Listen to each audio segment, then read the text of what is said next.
Welcome, everybody, to another episode of DNS Unfiltered. Today, I'm joined by the Executive Vice President of IXN Solutions, Ryan Rambo. Hello, Ryan. How are you? I'm doing great. How are you doing today? I am pretty good. So, Ryan has an interesting history. A long time in the armed services, in the Army, I believe. You're currently in the IXN Solutions, which does like counterintelligence for businesses, and your army career is kind of about like espionage. so It really so I want is. to start this with so I've been to the spy museum in DC, so I feel like I'm pretty knowledgeable about all this spy stuff. Actually, that's a lie. I'm very novice. I know nothing. So I want you to start by educating me on what the heck does counterintelligence mean in the business world in the modern day. Well, I will tell you that don't watch the movies because that's not what counterintelligence is all about. But we do. I mean, our job is to focus in on espionage, which is the second oldest profession in the history of mankind. And so, espionage is, through clandestine means or through surreptitious means, gaining an advantage over an adversary by stealing their information, technologies, recruiting sources inside organizations.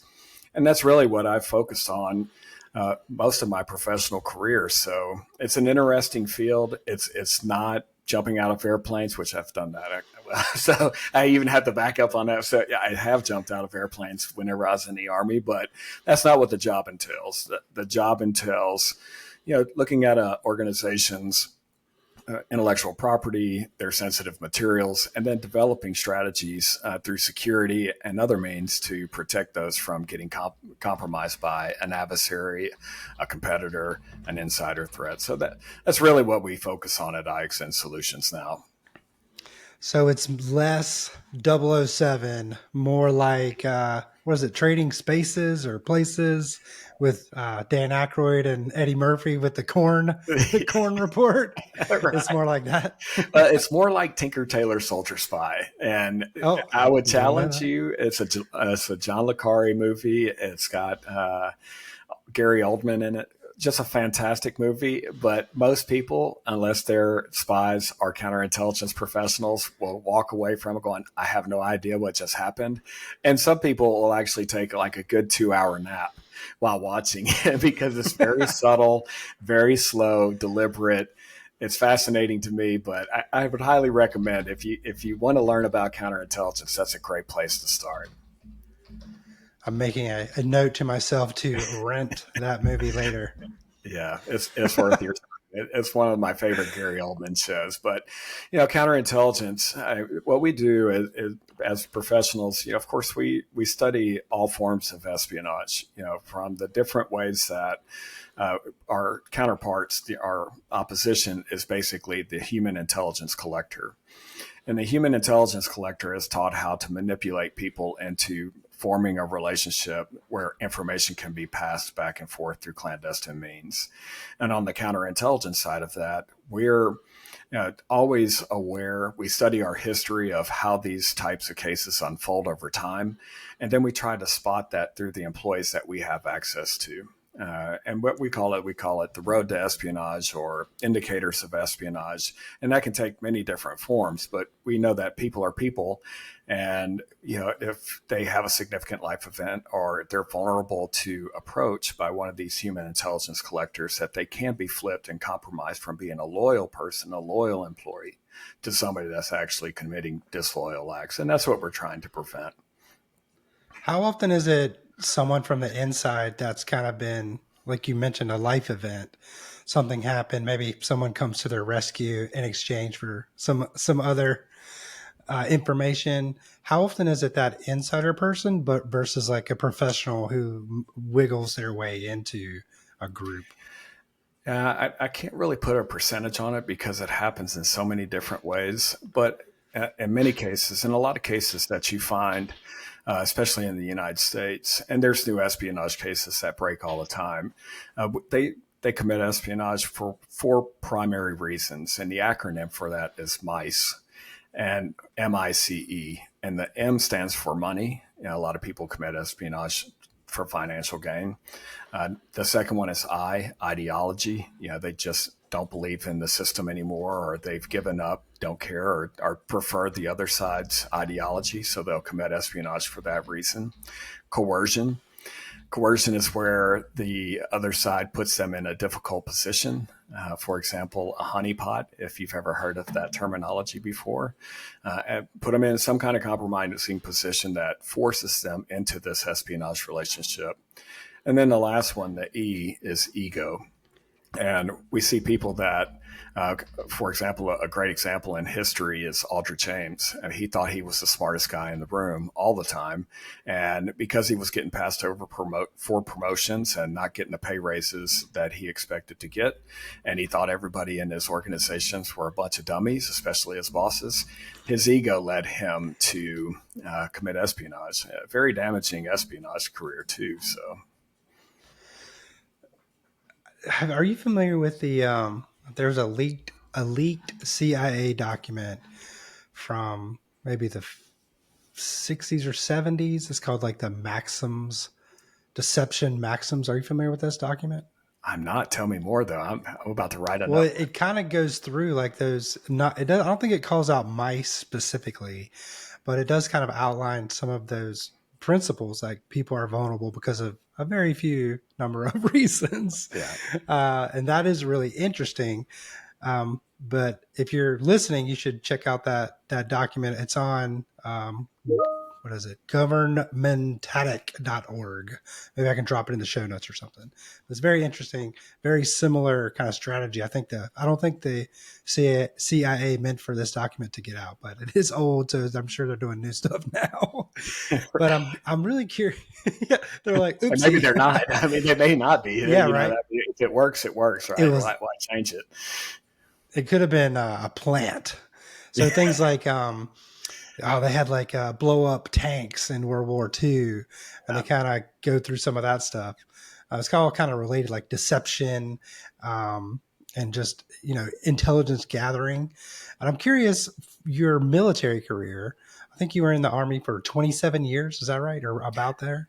Yeah, a little over 26 years total. Okay, Great career. so you were kind of doing counterintelligence in the Army too, right? So I started my career pretty humble beginnings, actually. I started as a truck driver for the United States Army, and I did that for about 10 years. And I got lucky. I was driving trucks, and then I got picked up to be a driver for a two-star general. And the two-star general, I worked pretty hard for him, late hours. You can expect somebody at that level to put in a lot of time. And towards the end of my tour, I was getting ready to leave, and he gave me, one silver bullet. And he said, Ryan, if there's anything in the Army that you'd like to do other than being a truck driver or a driver for a general, what would that be? And without hesitation, I told him I want to be a counterintelligence special agent. It just sounds really cool. I have no idea what they're going to do, but that's the job for me. And within a few minutes, he came back. He was like, okay, you're going to school in about 6 weeks. Good luck. And thanks for doing all the hard work. So that started, my counterintelligence career. And, from that point, that was in 2000.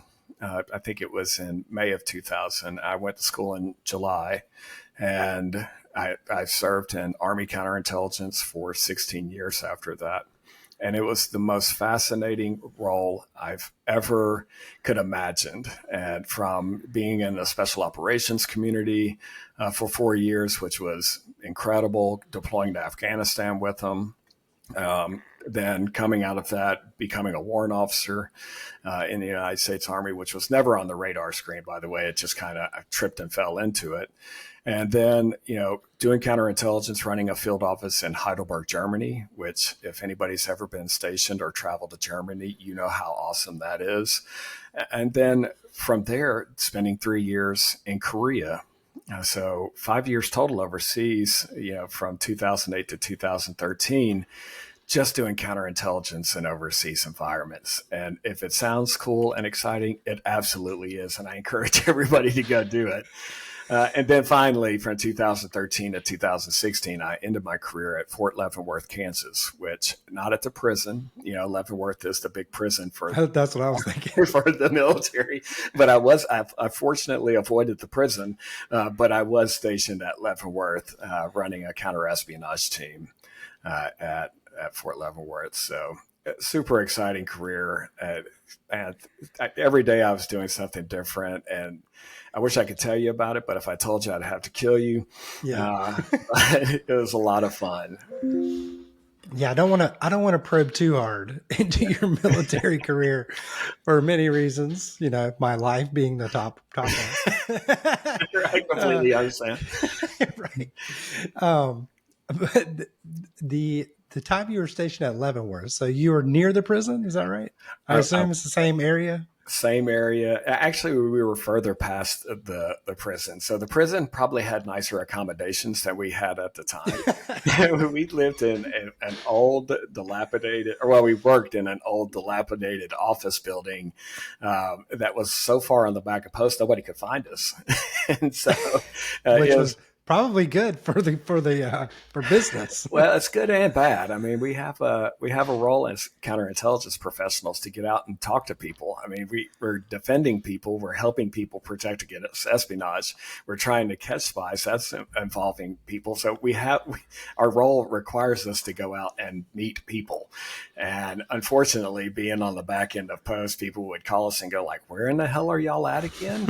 You see that building in the back? You go past that one and a little further. Way past that one. And eventually you'll find this old building on top of a hill in the woods. That's us. Just come on in and let's have a conversation. So in my line of work in DNS filtering, we noticed that students and prisoners are very good at getting around safeguards that are put in place. Students particularly. We don't have as many prisons, but their prisoners are notorious for getting around things that they're not supposed to be able to get around. Right. And I'm curious, did you have any interactions with prisoners? Because it seems like they would make great counterintelligence folks. Oh, God, yeah. Criminals teach you everything. And that's why we, as counterintelligence professionals, we spend a lot of time reviewing case studies because criminals have learned how to defeat everything. Now, unfortunately, we had some pretty high level prisoners at Fort Leavenworth while I was there. And, but they were pretty guarded and they really didn't let us go and interact with them too much. Now, historically they would have trustees on the base and they would come out of the prison and then the prisoners would, do odd jobs. It helped them out, let them get some a different type of professional, job training and that sort of thing. And plus it broke up the monotony of being in prison all the time. But unfortunately, they even had to stop that practice. And so no interaction, hardly whatsoever. Yeah. One person escapes or something bad happens while they're outside the gate. Yeah. It ruins it for everybody. It does. And what a shame, too, because they really did. I think they got a lot out of it, working in horse stables and doing different odd jobs. They had a great prison store, believe it or not, at Fort Leavenworth where they made all kinds of stuff. I have a barbecue pit right now in my backyard that was made by the prison staff. I mean, they welded and made some really incredible things that you could just purchase from the store. And why not? I mean, what else are you going to do, right? Yeah. Make it the best barbecue pit you could make. That exists. That thing, you couldn't destroy it with a stick of dynamite. I mean, they could sell it at Buc-ee's. 100%. So. Was there ever any like recruitment in your job in the Army, like recruitment of assets or that sort of thing? Yeah, so we were responsible for doing some of that as well. And we would go out and talk to people, and people would, be able to tell us things that we probably couldn't tell day to day. And so, yes, we ran our sources. We, made sure that we took care of them, that we guided them through what it was that we were looking for, and then routinely met with them to just get a sense of potentially what an adversary is doing. It sounds really cool, and it is, but at the same time, not so much too, because you're asking somebody to look for a needle in the haystack. And so you may meet with 10, 15, 20 times and really get nothing of intelligence or counterintelligence value. But the one time that they provide you the tidbit makes it all worth it. So your life now more on the corporate side. I don't know. Do you guys do government work too?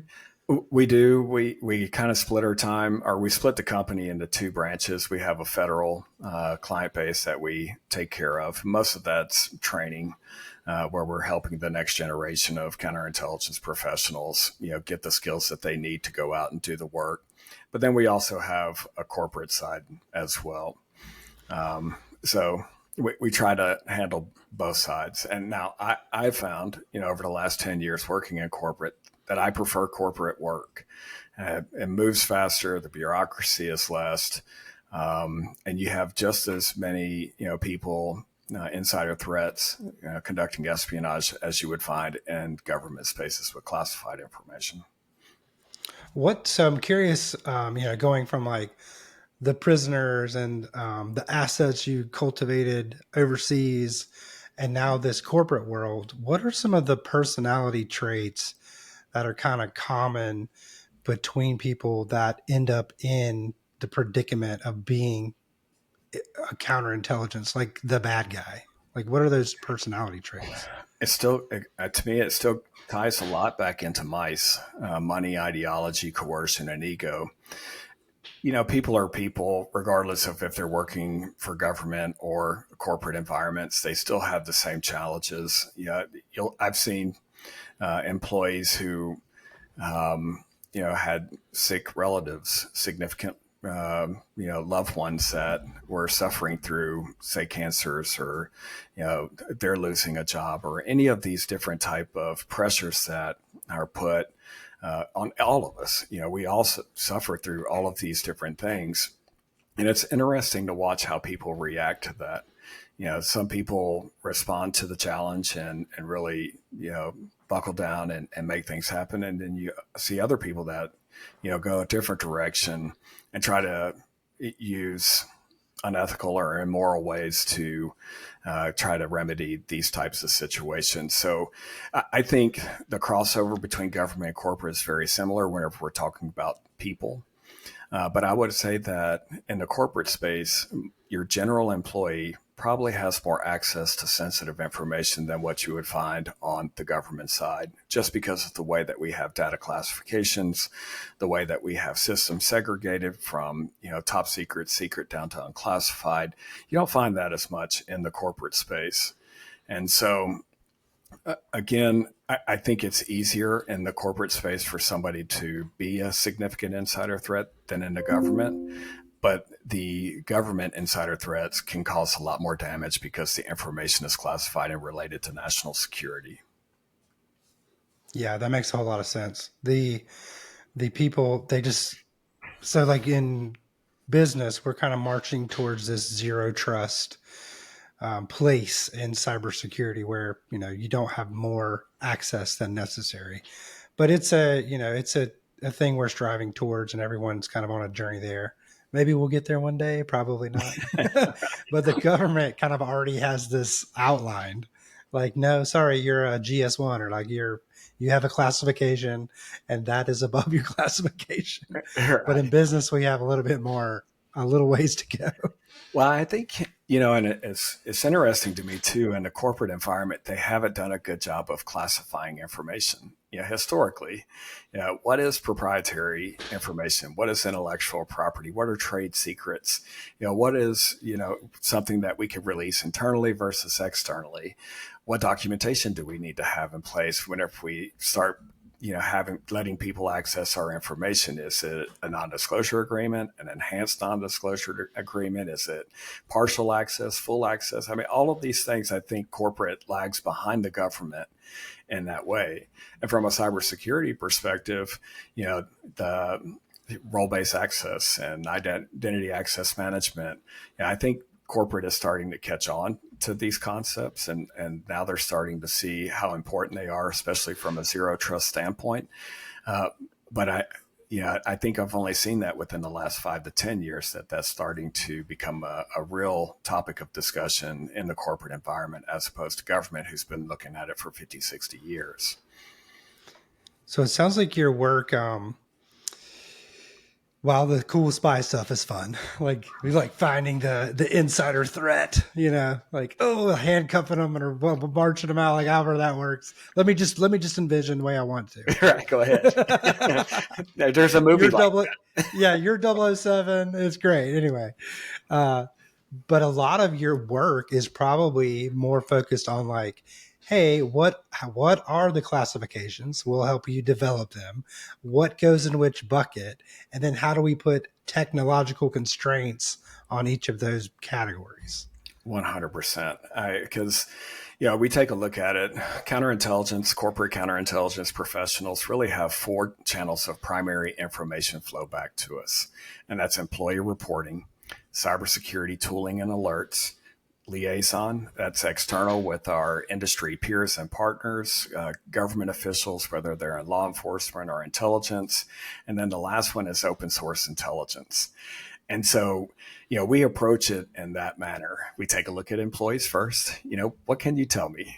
What do you have access to? Then we look at cybersecurity tooling and say, okay, cybersecurity tooling, how can we best utilize you to provide us information back that's of value to us? Same way with open source intelligence. What are those social media platforms, news media outlets that are talking about our company and our intellectual property? And then, that liaison, you would think that, liaison would be easy, especially inside a corporate environment. But because of the silos that we see in corporate, where cybersecurity just handles cybersecurity and there's no crosstalk over to legal or compliance or physical security, and everybody's working in their own areas. But I challenge you to ask, who sees all of it? Who's the person at the top of the food chain that everybody's reporting to and highlighting threats and risk, where you can take a real holistic approach to eliminating those. And I will tell you that it's been my experience. Some people have tried it, but it's very hard. And I think that's where counterintelligence probably has the most value, is bringing it all together and saying, hey, yeah, this thing happened on the physical security side, but there's going to be an impact on the cyber side. It's going to also have an impact on the data classification side. And just I had a CISO one time. Somebody asked him, tell me about your counterintelligence program. And the CISO looked at it and said, it's the glue that binds it all together. And the counterintelligence is the glue that brings it all: data classification, cyber, physical, compliance, personnel security, operations security. It just binds it all together and then makes sense of it so that we can eliminate risk and threat. That is really interesting because, so I work with a lot of MSPs in my line of work, and they're dealing with compliance and frameworks that kind of guide them on what type of technology needs to be in place. But I think that there's a bigger picture there that you're really pulling out that I don't think I've really realized until a few moments ago, is that it's like, what are you trying to protect and how is it classified is really more important because it dictates the safeguards that are put in place. Yeah. And so I'll give you an example. So let's say that the framework says you need to build a 30-foot wall around your building. And, CISO look at it and say, yep, I've got to put this in control in place. Let me mark it down on my Excel spreadsheet and check. I'm good. I've got a NIST 3.0 or whatever. I'm good to go. Where a counterintelligence professional will come in and say, yeah, a 30-foot wall will definitely prevent anybody from getting in. But our adversary only has the capability to climb over a 10-foot wall. And so if you built a 15-foot wall and saved yourself the additional expenses, you're still just as secure without expending the resources unnecessarily on a 30-foot wall. So I do like the NIST frameworks. I think it's a great guide. I've worked through it. It's been painful. I've spent hours and hours of my life going through spreadsheets on CSF and NIST and They definitely have value, but I think we take it from a different perspective and say, yes, the controls are in place, but that's not going to protect you against everything. Maybe we should take a deeper look into it. Yeah, and it also seems like the why a 30-foot wall instead of like just a checklist of things that equal your level 2 or level 3 or CMMC or NIST or whatever your framework you're going after. The why really matters. And like you said, the glue that keeps it together, like everyone has to understand that why. And I think we kind of skip that. Like the why is to be more secure. Like, but Yeah. security for security's sake doesn't put you in the right mindset to actually accomplish the goal. Yeah. And so we always had a saying in the Army that intelligence drives operations. Yeah, so intelligence, that's, collecting and gathering information on the adversary or competitor so that you can make informed decisions on what to do next. So, I think, again, the controls are very important. We should absolutely follow the controls. But I think understanding the why based on, intelligence gathering, assessment, analysis helps drive bigger and broader holistic decisions from That leadership. may be the that may be the reason that corporations are behind compared to federal is because their operations are driving the intelligence instead of vice versa. And I think that's Interesting. definitely the case. I mean, and it's about revenue, it's about finances, and so budget drives a lot of it.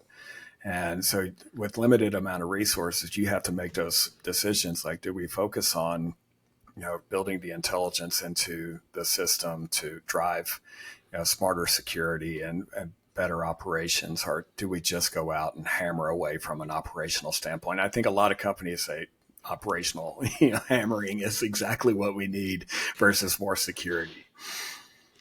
So IXN has a piece of software or platform called 351X. What is that? Yeah, First of all, great name. We're yeah, actually really terrible at naming things at DNS Filter. Like we're like, let's just name it DNS I Filter. love it. Great That's idea. what a great name. Uh, But within our all of our software stuff, we're not great at naming things, but you guys are good. So tell me about 351X. Well, I'll first tell you, it started off being called Cypress. CIPRESS is going to be the counterintelligence, personnel risk, enterprise security solution. And we had little cypress trees and logos, green coloring. It was going to be fantastic. It was beautiful until we actually did a Google search of Cypress. And there's about 5 million applications on the market by the name of Cypress or some variation thereof. So not wanting to get completely sued into oblivion, we quickly pivoted and came up with 351X. So 351 has some really strong ties back to Army counterintelligence. The MOS designator for an Army counterintelligence technician is 351 Lima. And so we took the 351 from that. And then all of the founding members of our company were in a special program within Army Counterintelligence. And after you did 3 years of probation period, you got a member number and an X after your member number. And so we kind of smerged the two together and created 351X to pay homage back to our Army Counterintelligence roots. So what is the whole point behind 351X? Well, again, I think I mentioned it earlier. There's 4 primary channels of information flow back to counterintelligence and security professionals in the corporate environment, and that's employee reporting, cybersecurity tools, OSINT, and liaison. Well, you can't throw a rock, in the market today without hitting some AI generated cybersecurity tool or OSINT platform. So by God, we're 5, 10, 15 years behind all of that. So there's no need playing around in that space. But with 351X, we really wanted to focus in on the employee reporting part and also the liaison part. And we figured if we could get employee reporting right, that human centric sound reporting from our employee base, we could then take that information and use it to dig into our cybersecurity tools, our OSINT platforms, or drive our internal liaison. And so 351X in current shape It's really focused on NISPOM and C3 reporting requirements from the government that all defense industrial base and critical infrastructure companies must report certain types of information like foreign travel, suspicious activity reports, foreign contacts, foreign travel, all of these different things that they're required to take, but they have intel value and they're always neglected.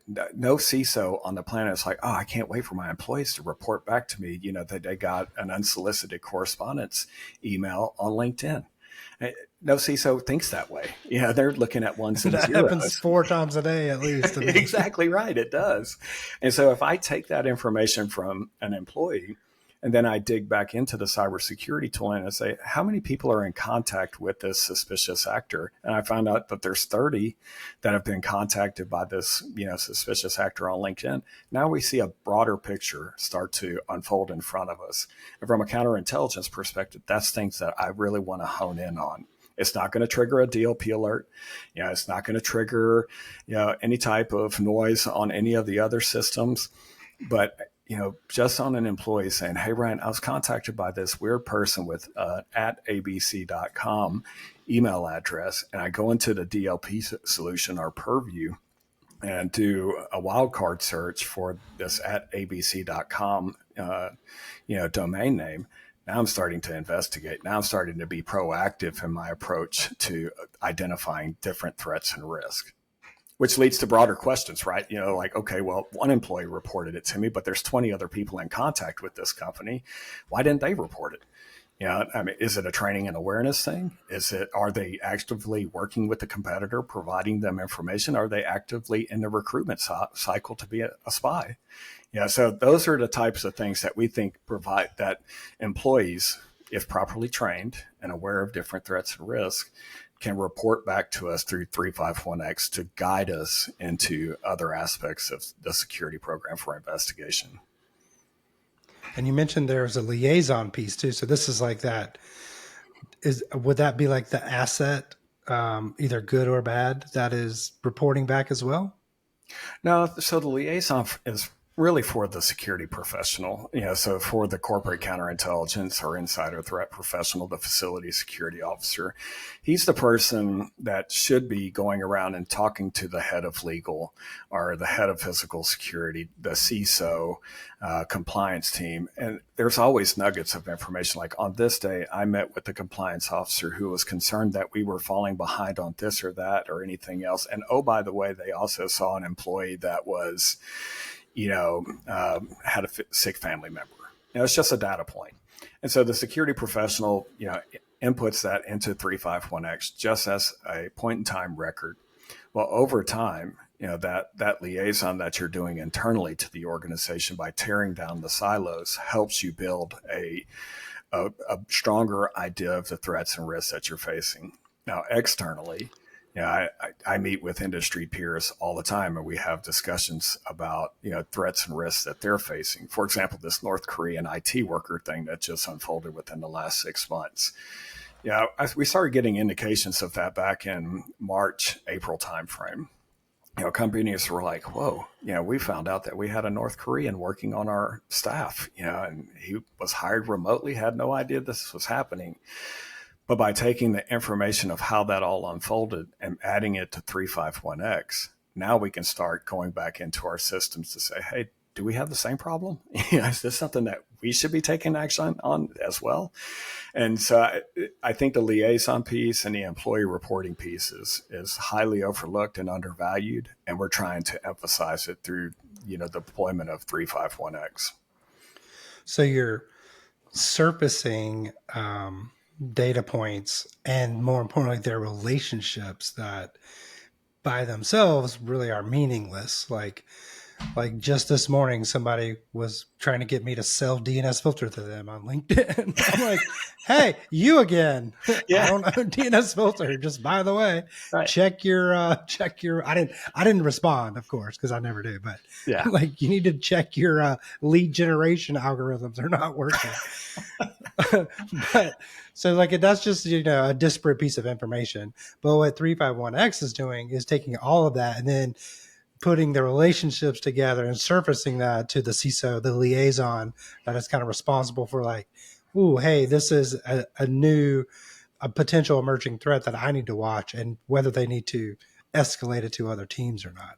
Yeah, 100%. And we can, and so for example, like that at abc.com domain, maybe that's something that the CISO may want to go in and block. Maybe they want to, maybe they want to play it out and see what abc.com is all about. Maybe we do some OSINT to research them.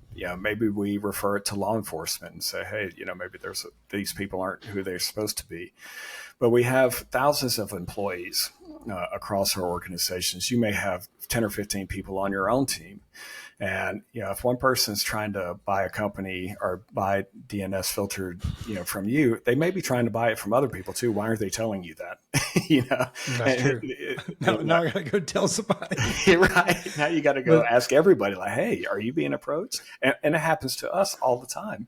And we have a separate channel internally to our own company, Accent Solutions, that is one is a nuisance file. Like, hey, this person just keeps pinging me. Is everybody seeing the same thing on LinkedIn? And you'd be surprised. They're like, oh yeah, that guy just hit me up too and sent me the same email. And he's trying to get us to provide information. So now we've just identified a threat. yeah, we share like emails that we get and text messages that we get, but I don't think we've ever shared like LinkedIn, social media messages. But that's another good source of a data point that should be added to the collection.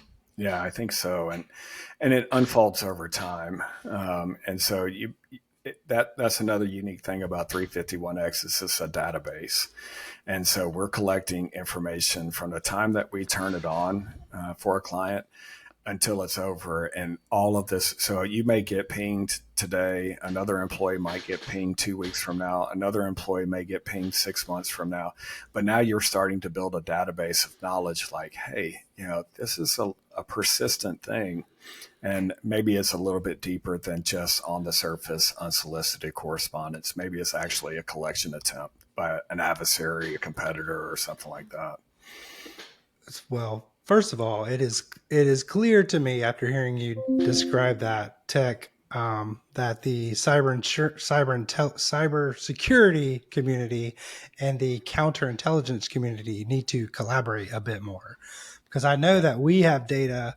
Like if we shared a customer and our data was also in there as data points, that would further give them that glue that connects everything together. So we need to work on that as a community, all of us. Yeah, and I will tell you, there's no espionage act, there's no insider act that happens today without touching both the physical and the cyber worlds. And so, in both of the corporate positions that I held, I worked very closely with our cybersecurity teams. And in fact, in the second position I held, I had user level access to every cybersecurity tool that we had available to us. So I could pull my own reports, do my own investigations, and use it from a counterintelligence perspective. And so I'm very familiar. I can't engineer it. Please don't ask me to code anything, or please don't. I'm not that guy. But being able to look in the right places for information, I'm very solid on that, and also understanding what each role of the cybersecurity tool set, what they're meant to accomplish.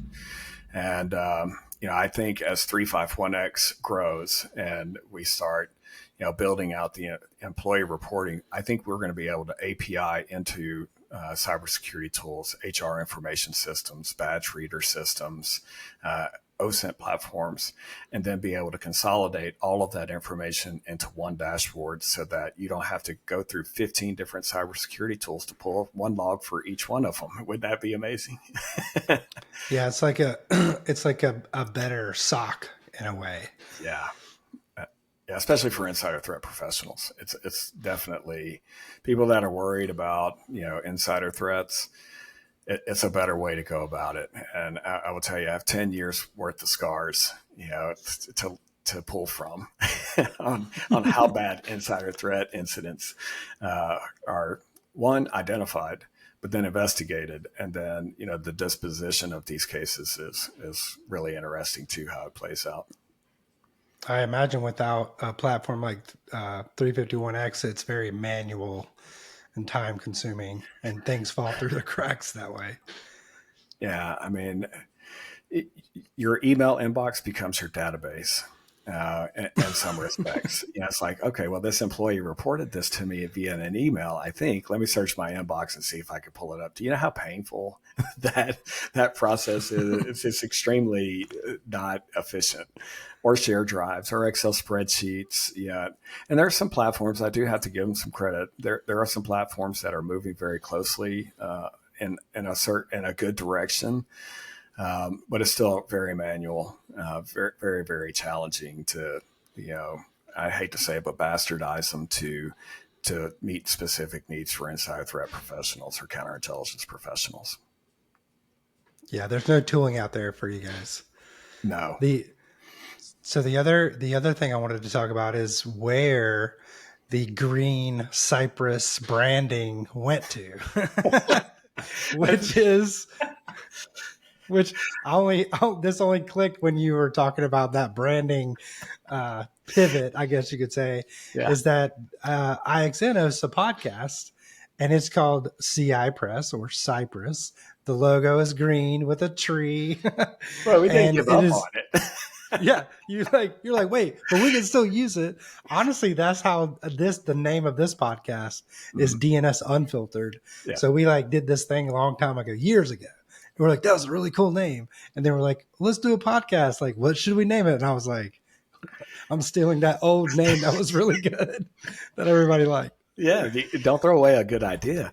All right, so we did a search and found out that there were no CI Press podcasts out there. So we just quickly adapted our one logo and name for our podcast, and super fun. Yeah, I never thought that I would be a podcaster. I never thought that I would have 55 episodes published in the last year. And it's a lot of fun. You get the chance to meet some very interesting people and hear great stories by doing podcasts. So I really applaud you for standing up DNS Unfiltered and having these conversations. What a great time.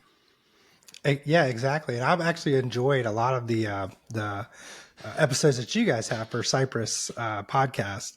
And the last one I was you and your co-host were talking about the espionage in major league sports like the NFL and MLB, and we kind of hinted at this beforehand. But it's really just fascinating that espionage exists in our day-to-day lives, in our sporting events, in our work. It's everywhere. Oh, it's everywhere. Second oldest profession. If people are going to be involved with it, and I know the big rage is AI, and AI is going to replace everything that we do. It's not going to replace espionage because somewhere in there is a human, and if a human has access to something, chances are they could be coerced. They could be given money. They could be made to believe what I believe, or they have an ego that I can stroke and and get them to do bad things that they would normally do. And so I think, we've seen it over the course of history.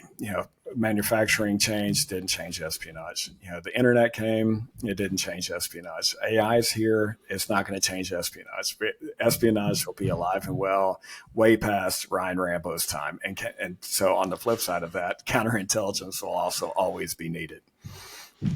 Absolutely. What do you think the approach should be, other than listening to your podcast, Cypress podcast, getting some info that way? What should businesses be doing to start thinking about this counterintelligence arena that I don't think they know much about?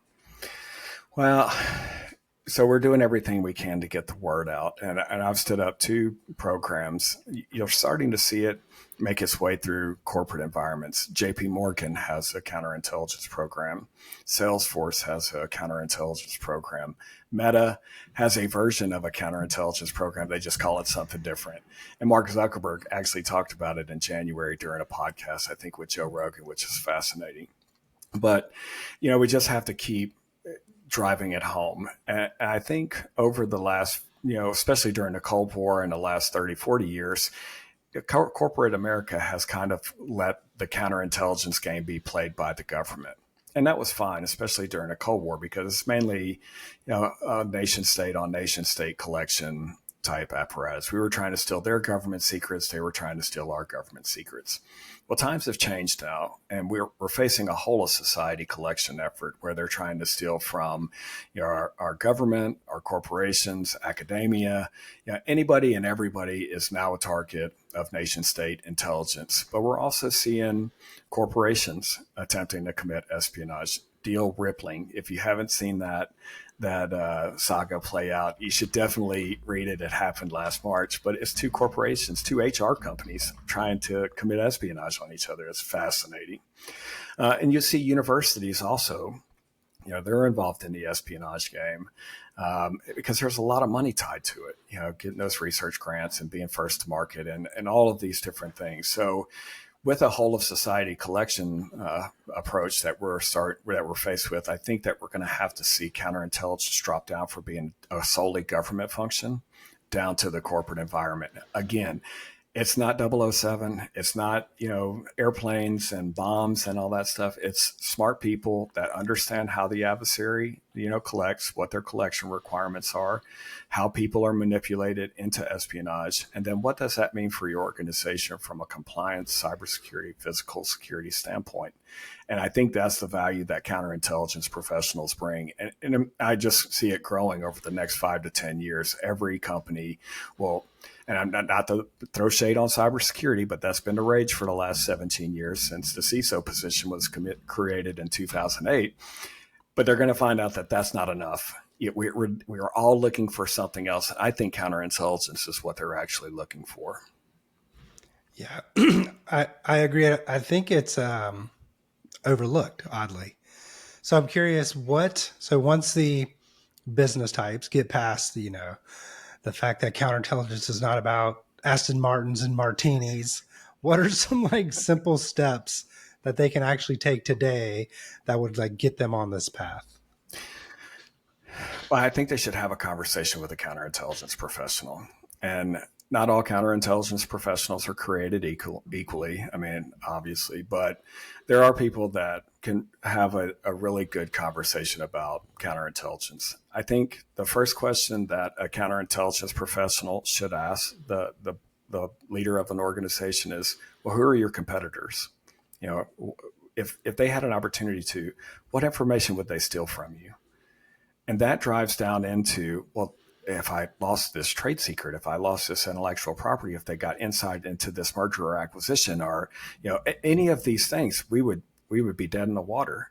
Well, now we're starting to land on this is the most sensitive information. So we have to protect that first. Above and beyond everything else, these are the keys to the kingdom. And then we said, okay, let's map out your competitors. What efforts are there doing? And then let's take a look at our defenses to make sure that we're protecting those keys to the kingdom. And if we don't start there, then I don't think that we're starting off on a good foot. But I think, if you take a look at a business leader, they need to get over, the spy movies that they've watched and really have a conversation with somebody in counterintelligence and say, hey, this is the approach that we're going to take, and come up with a plan and execute. As you were saying that, I was just thinking of our keys to the kingdom here at DNS Filter. And there's a handful. Two particularly are very nice pieces of software with very proprietary apparatuses around that. And I was thinking I know how they work. I'm a liability. Cut me loose. Right. You should get paid more, right? I mean, you should get better evaluation this year. Absolutely. Well, I'm going to go get a raise. Ryan, where can people find you around the internet? Yes, please. You can find me on LinkedIn. I have a great presence on LinkedIn. Please reach out to me. I can have this conversation 100 times a day and it never gets old. You can also just email me. My email address is rambo@ixnsolutions.com. Now, I will add a caveat to that. China, Russia, Iran, North Korea, please don't bother. Don't send me an email. I'm smart to phishing games and all of that stuff. So, but you could also visit our website, ixnsolutions.com, and learn more about 351X and our offerings that we have at the company. And you'll be surprised at how quickly we can incorporate counterintelligence into your daily operations and processes and start moving you towards a safer place. And check out the CI Press podcast. Oh, 100%. Thank you so much. I forgot about that. Well, thank you, Ryan, for joining me today. I really appreciate it. Yeah, thank you so much. What a great conversation.